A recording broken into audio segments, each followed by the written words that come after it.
let's dive into understanding the basics of product portfolio management. Imagine you're an artist with various brushes and paints at your disposal. Each brush serves a different purpose, and each color represents a unique opportunity to create something beautiful or solve a specific problem. Similarly, in product portfolio management, companies manage their products like these tools and colors, ensuring they all work together to create a stunning picture that meets the needs of customers and stakeholders. First up, let's talk about what exactly constitutes a product portfolio. It's not just a list of individual products. It's more like a collection of items designed to address various customer needs and market opportunities. Just as you wouldn't paint with only one brush or color, companies don't rely on just one type of product. Now, the next big question is, how do we manage this portfolio effectively? It starts by identifying your high-ticket products, those that generate significant revenue, and understanding their unique selling points. At the same time, it's crucial to recognize emerging trends and potential risks that might impact these products. To keep everything organized, a product roadmap comes into play. This roadmap is like a blueprint for all the projects you're working on, giving visibility to timelines, dependencies, and goals. It helps prioritize which products need attention first based on their market fit and profitability. Then, there's the nitty-gritty of portfolio management, balancing resources and managing risk. You can't just throw everything into one big pot. Instead, allocate resources wisely to support high-priority projects while also nurturing smaller initiatives that could become future stars.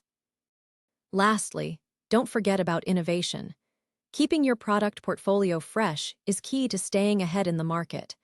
This might mean investing in research and development or partnering with other companies to bring new ideas to life. In conclusion, effective product portfolio management requires a strategic approach to balancing current products with potential opportunities. By understanding these basics, you can ensure your company's product lineup remains competitive and innovative.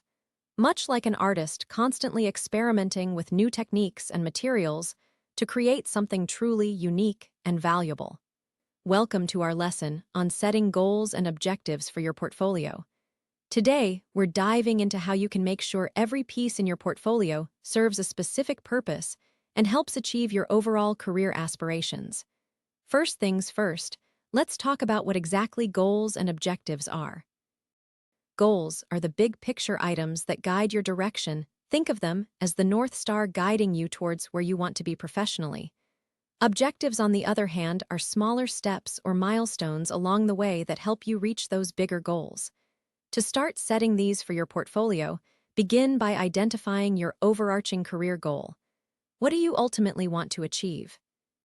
Maybe it's landing a high-ticket job in your field or gaining recognition as an expert in your niche. Once you have this clear vision, break it down into actionable objectives that are specific and measurable. For example, if your goal is to become known for your expertise in digital marketing, one of your objectives could be publishing 3 articles on LinkedIn every month, highlighting different aspects of the field.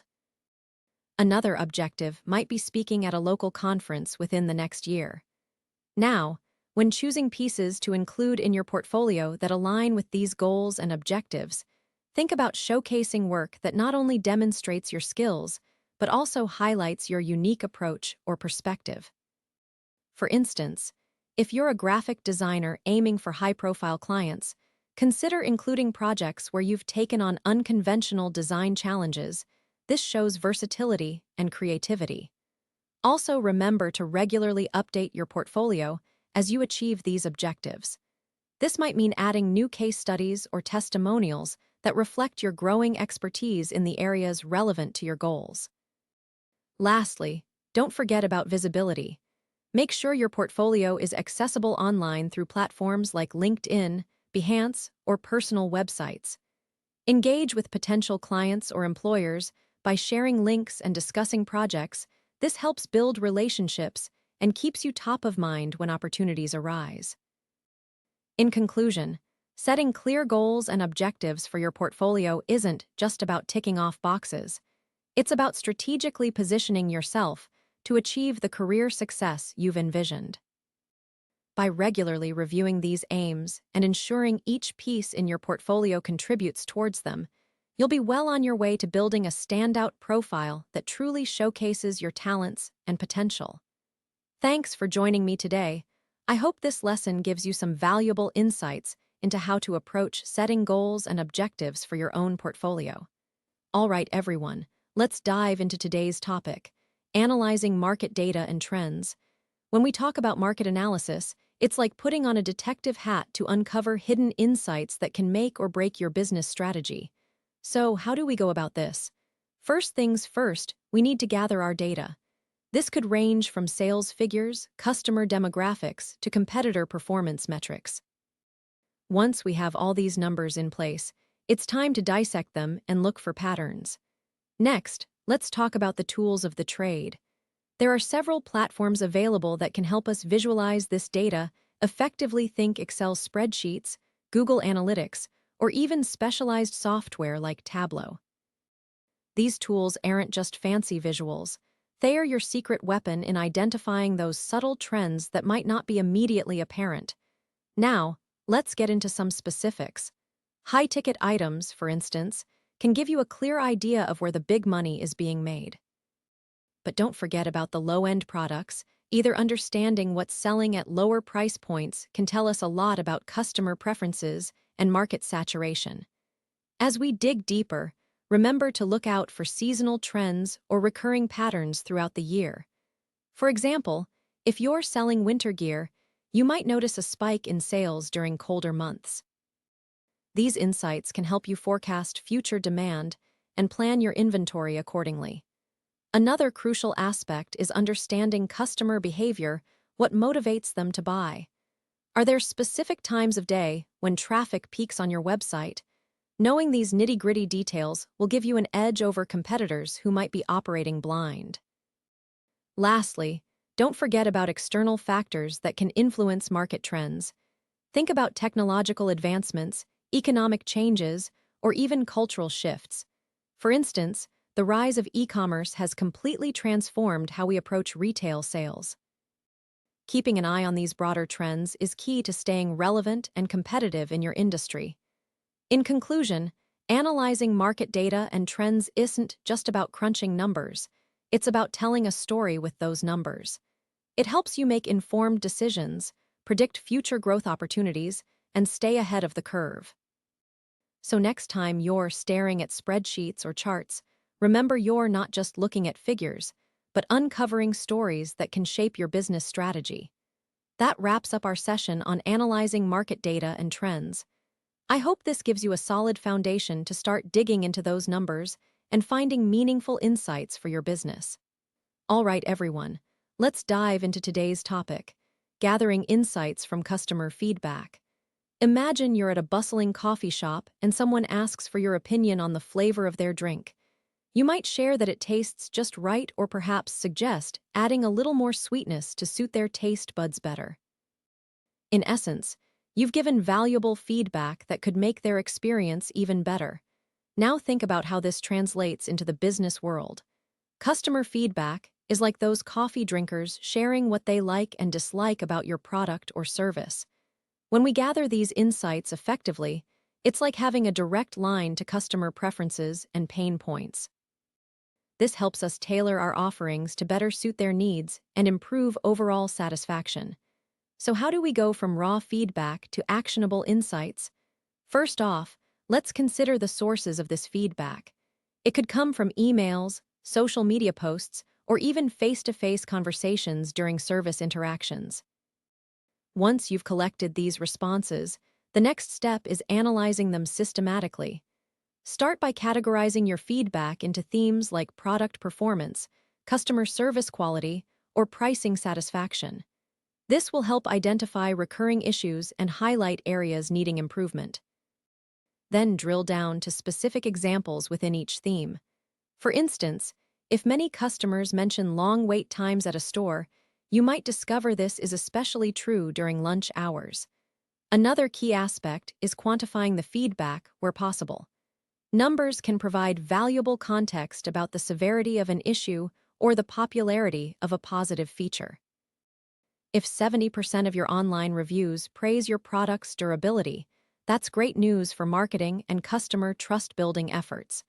Don't forget to listen to the nitty-gritty details too. Sometimes it's not just what customers say, but how they say it that reveals deeper insights. A frustrated tone might indicate a more significant issue than one described simply as not satisfied. Finally, use these gathered insights to inform your business decisions. Whether it's tweaking product features or improving service delivery methods, acting on feedback shows customers you're listening and care about their experience. So there you have it. By effectively gathering and analyzing customer feedback, we're turning raw data into meaningful improvements that can boost satisfaction and loyalty. Remember, every piece of feedback is a golden opportunity to learn and grow. All right, everyone, let's dive into today's topic: aligning products with business strategy.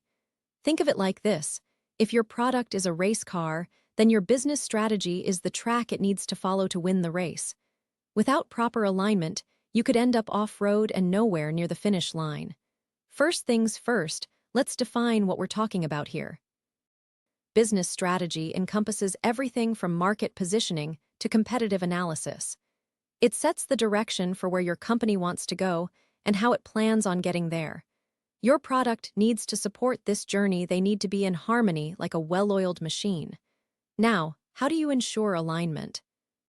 Start by understanding what makes your business unique. What are those core competencies that give you an edge over competitors? For example, if your company specializes in high-ticket items for affluent customers, make sure your product lineup reflects this focus.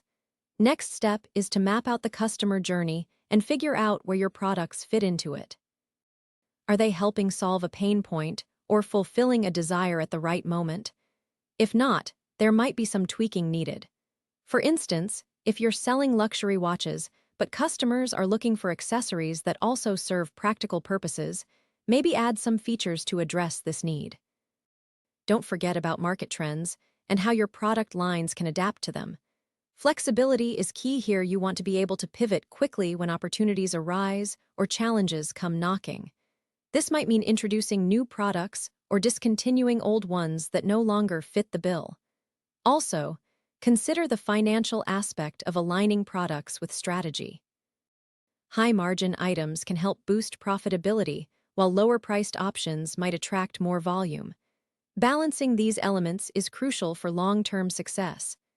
Finally, gather feedback from both internal teams and external customers to assess how well your product lineup is working in tandem with overall business goals. Continuous improvement keeps you ahead of the game.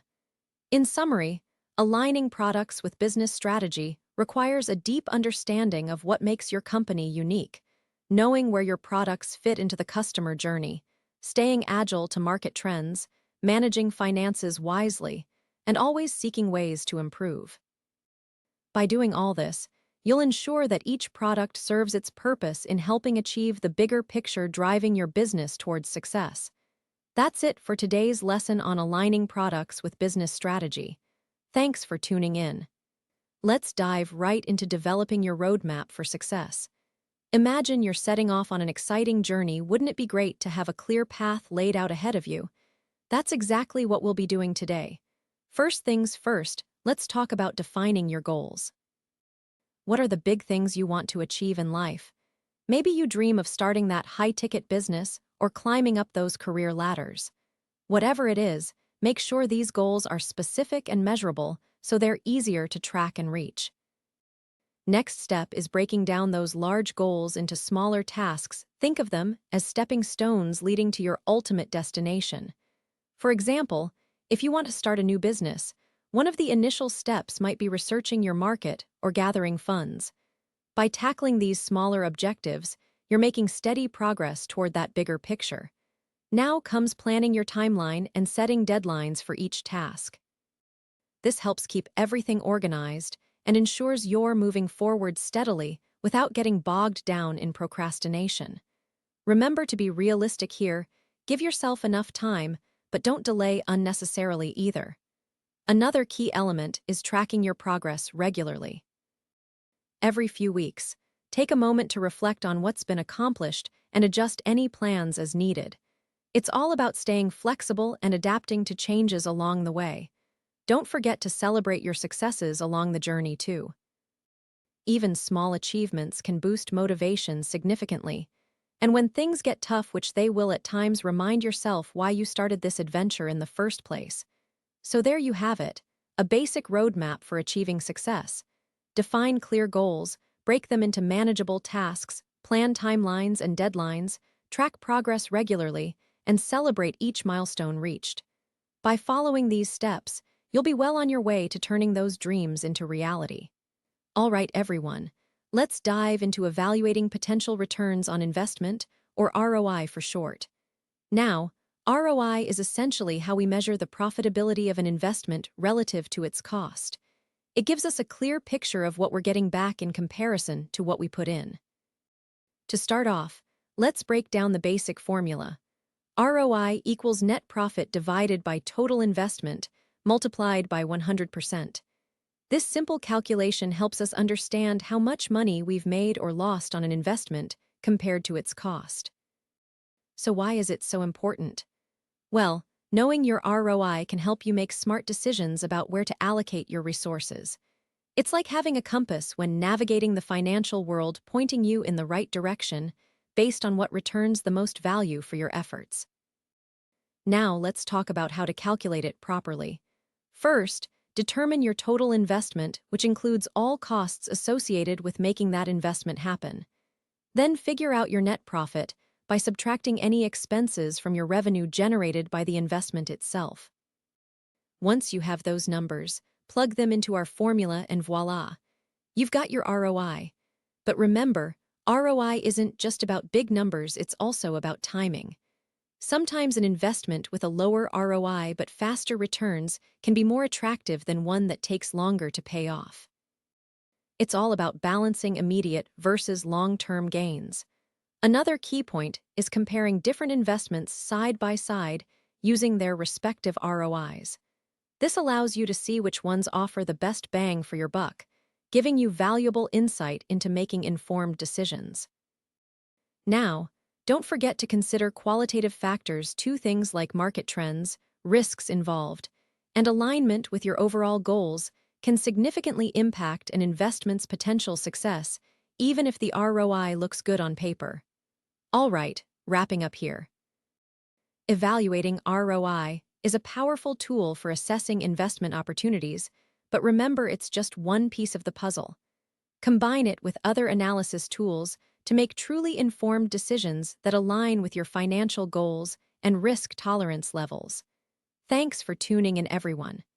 All right, let's dive into today's lesson on how to allocate resources efficiently. Imagine you're managing a bustling kitchen and need to make sure everything runs smoothly without any hitches. The first thing we'll discuss is understanding your available resources. Know what tools, manpower, or materials are at your disposal. Then comes the nitty-gritty part, deciding where these resources can best be used. It's all about prioritizing which tasks require more attention and which ones can wait. For instance, if you have a high-ticket event coming up, allocate your most experienced staff to handle those orders, since precision is key. On the other hand, for regular day-to-day operations, perhaps less critical but still important roles can be handled by newer team members who are learning on the job. Now, let's talk about balancing these allocations. It's crucial not to overload any single area with resources while others are left wanting. Think of it like distributing water in a garden. You want every plant to get its fair share without drowning some or neglecting others. Lastly, always be ready to adjust your resource allocation based on changing circumstances. Maybe there's an unexpected surge in demand, or perhaps a supplier delivers late one day. Flexibility is key here. Being able to pivot quickly ensures that everything continues running smoothly despite any bumps along the way. So remember, know what resources you have, prioritize their use according to importance and urgency, distribute them evenly across all necessary areas, and be prepared to make changes as needed. With these tips, you'll be well on your way to allocating resources efficiently in no time. All right, everyone, Let's dive into launching products successfully because it's not just about creating something amazing. It's about getting that product in front of the right people at the right time. So first off, when you're thinking about launching your product, start by understanding who your target audience is. You need to know their needs and desires inside out. This isn't just a surface-level understanding either. We're talking about digging deep into what makes them tick, what problems they face every day. Next up, it's all about setting clear goals for your launch. What do you want to achieve? Maybe you're looking to generate buzz, or perhaps you're aiming for immediate sales. Whatever it is, make sure these goals are specific and measurable so you can track your progress as you go along. Now let's talk positioning. How does this product fit into the market landscape? Are you offering something unique, or are you taking a familiar concept and giving it a fresh twist? Your position needs to be clear and compelling, because if people don't understand why they should care about your product, then how will they ever buy it? Then there's the matter of timing.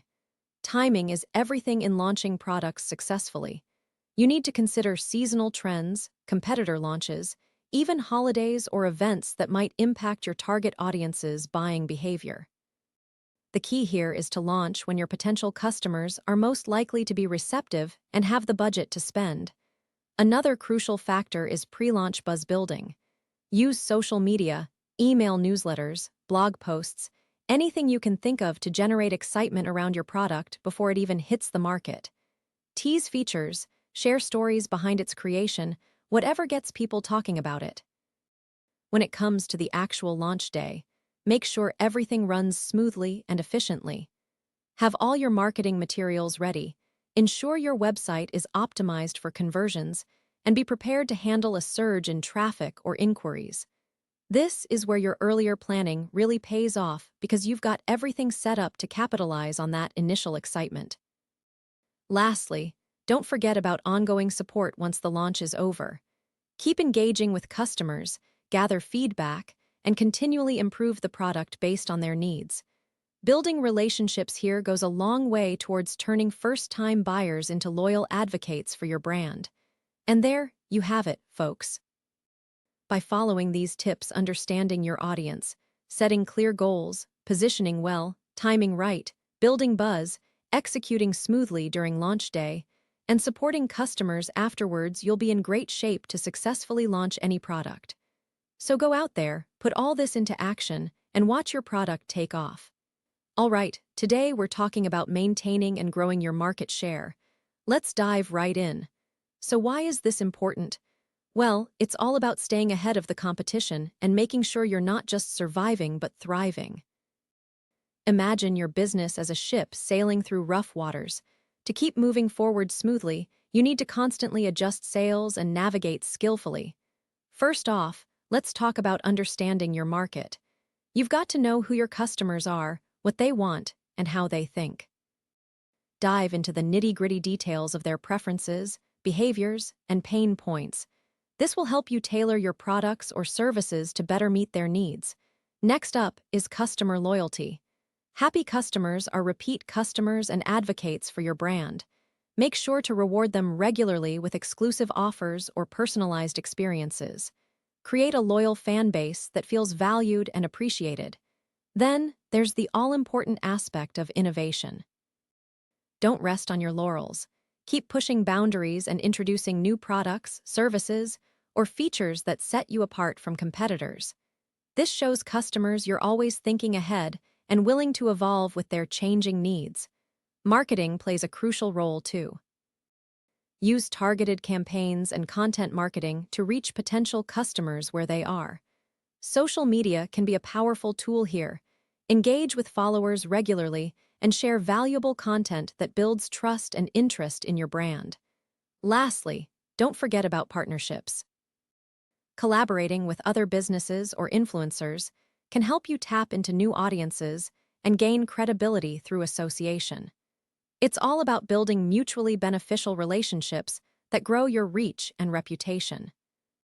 To sum it up, maintaining and growing market share is a continuous process of understanding your customers, rewarding loyalty, innovating constantly, marketing effectively, and forming valuable partnerships. By focusing on these key areas, you'll be well positioned to stay ahead in the competitive landscape and keep those profits flowing. All right, let's dive into today's topic: establishing quality standards. Imagine you're building something amazing, whether it's a product or service, and you want to make sure it stands out from the rest. That's where quality standards come in. First off, what are we talking about when we mention quality standards? Well, think of them as your guiding stars that help ensure everything you create meets certain benchmarks of excellence. It's like having a set of rules or guidelines that everyone on your team follows to make sure nothing falls short. Now, here's the nitty-gritty. How do you actually establish these quality standards? Start by defining what success looks like for your product or service. What are its key features and benefits? Who is your target audience? These insights will guide your decision-making process when setting up those standards. Next step, brainstorm with your team. Gather all the ideas and perspectives together to ensure you're covering every angle. This collaborative approach helps identify potential issues early on and strengthens the overall quality of what you're creating. Once you've got a solid foundation laid out, it's time to put those standards into action. Make sure they are clear, measurable, and achievable. For example, if you're working on a high-ticket item like a luxury watch, your standard could be that each component must meet exacting precision requirements before assembly. Remember, quality standards aren't just about perfection, they're also about consistency. Regular reviews and audits will help keep everyone aligned with these standards over time. It's important to stay vigilant and adjust as necessary based on feedback or changes in the market. Lastly, don't forget about continuous improvement. As you gather more data and insights, refine your quality standards accordingly. This ongoing process ensures that what you're producing remains top-notch and relevant. So there you have it. Establishing quality standards is a crucial step in ensuring excellence in whatever project you undertake. By defining success, collaborating with your team, setting clear benchmarks, maintaining consistency through regular reviews, and always striving for improvement, you can elevate the quality of your work to new heights. That's all for today's lesson on establishing quality standards. Stay tuned for more insights into making your products or services truly stand out. All right, everyone. Welcome back to our session on continuous improvement processes. Today, we're going to dive into how you can implement these processes in your organization and see real benefits from them. Let's start with understanding what continuous improvement is all about. It's not just about making changes here and there, but really embedding a culture of ongoing learning and betterment within your team. This means regularly analyzing, evaluating, and improving every aspect of your work process. Now, let's break down the steps to implementing this in your organization. Firstly, you need to define what success looks like for each process you're focusing on. Set clear goals and key performance indicators so everyone knows where they're aiming. Next comes data collection. Gather all relevant information about how things are currently running. This might include customer feedback, internal reviews, or even just observing day-to-day operations closely. With that data in hand, it's time to analyze what you've found. Look for patterns and areas of improvement. Maybe there's a bottleneck in your workflow or a high-ticket item causing issues. Identify these pain points clearly. Now comes the fun part: implementing changes. This could mean anything from tweaking existing processes to bringing in entirely new methods. The key here is to involve everyone affected by these changes so they feel heard and valued. But wait, we're not done yet. Continuous improvement isn't a one-time deal. You need to regularly review and adjust your processes based on ongoing feedback and data analysis. This might mean monthly check-ins or quarterly deep dives depending on the nature of your work. Throughout this process, remember to celebrate successes no matter how small they may seem. Recognizing achievements helps keep everyone motivated and focused on continuous improvement. So there you have it, a clear path for implementing continuous improvement processes in your organization. By following these steps, you can foster an environment where learning and betterment are the norm rather than the exception. That's all from me today. I hope this gives you some valuable insights into how to start your own journey towards continuous improvement. All right, everyone, let's dive into today's topic: coordinating between products in development. It's an essential aspect of product management that often gets overlooked, but plays a crucial role in ensuring smooth operations and successful launches. So, what exactly does it mean to coordinate between products? Simply put, it involves managing the interactions and dependencies among different products or components within your organization. This could be anything from software updates to hardware integrations. The key here is communication, keeping everyone on the same page about timelines, features, and potential roadblocks. Let's start with setting clear objectives for each product. When you have a well-defined goal for every project, it becomes easier to align them with one another. For example, if you're launching a new app that requires a specific API update, make sure both teams know what's expected and by when. This helps prevent any last-minute scrambles or missed deadlines. Next up is regular check-ins. Whether it's weekly meetings or daily stand-ups, these sessions help everyone stay informed about progress and challenges. They're also great for identifying potential issues early on so you can address them before they become major roadblocks. Another important aspect is sharing information effectively. Tools like project management software or shared documents can be invaluable here. By keeping track of milestones, dependencies, and timelines in one central location, everyone has access to the latest updates whenever they need it. Now, let's talk about conflict resolution. Sometimes, coordinating between products means making tough decisions, prioritizing certain features over others based on impact, timeline, or resource availability. It's key to have open conversations where all stakeholders can voice their opinions and concerns. This helps build consensus and ensures buy-in from everyone involved. Lastly, don't forget the nitty-gritty details like version control and documentation. Clear naming conventions for files and versions help prevent confusion down the line. And thorough documentation of changes and updates keeps everyone informed about what's been done and why. In conclusion, coordinating between products in development is all about clear communication, shared goals, and proactive planning. By setting objectives, scheduling regular check-ins, sharing information effectively, resolving conflicts openly, and maintaining good documentation practices, you can ensure your products work together seamlessly from start to finish. That wraps up our discussion on coordinating between products in development. Thanks for joining me today. All right, everyone, let's dive into our lesson today about how businesses can leverage synergies to gain a competitive edge.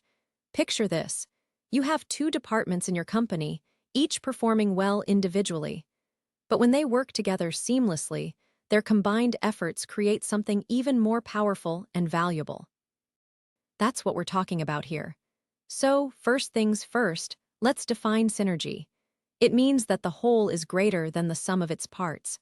When different elements come together in a business context, like marketing and sales or production and logistics, they can produce results that neither could achieve alone. This interdependence boosts efficiency and effectiveness. Now, to make this happen, you need alignment across departments. Everyone needs to be on the same page with shared goals and objectives.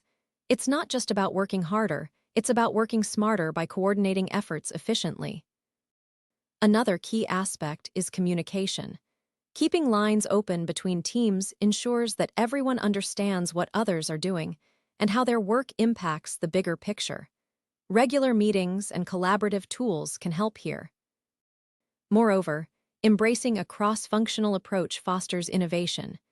When different skills and perspectives come together, they often spark new ideas or solutions to problems. For instance, combining insights from finance with those from product development might lead to cost-effective innovations that weren't visible before. It's also important not to overlook technology as an enabler of synergy. Tools like enterprise resource planning software can help integrate processes and data flows across departments, making it easier for everyone to work together smoothly.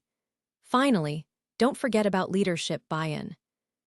Leaders must champion this collaborative effort throughout the organization, setting examples and reinforcing the importance of teamwork. In conclusion, leveraging synergies isn't just about bringing people together.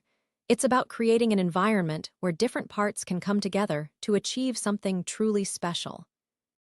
By aligning goals, communicating effectively, fostering innovation, embracing technology, and leading by example, businesses can turn these interactions into a competitive advantage. So there you have it. Now go out there and make those synergies work for your business. Thank you so much for joining me on this journey through managing a winning product portfolio. We covered a lot of ground together, from understanding the basics and setting goals to identifying market trends and customer needs, strategic planning, prioritizing investments, managing life cycles, ensuring quality, and coordinating interdependencies. The key takeaways are clear. Start by aligning your products with business strategy, gather insights from both market data and customer feedback, develop a roadmap for success, evaluate potential returns on investment to allocate resources efficiently, launch products successfully while maintaining and growing market share, establish quality standards and implement continuous improvement processes, and leverage synergies between products. Remember, the most important aspect is applying what you've learned in your own context. Use these strategies to make informed decisions about your product portfolio management. By doing so, you can achieve success not just for individual products, but for the entire portfolio. As you move forward with your work, I wish you all the best and hope that this course has equipped you with valuable tools to manage your product portfolios effectively. If you have any questions or would like further guidance, feel free to reach out to me directly. Additionally, if you enjoyed the course and found it helpful, please leave a review on our platform. Thank you once again for being part of this learning experience.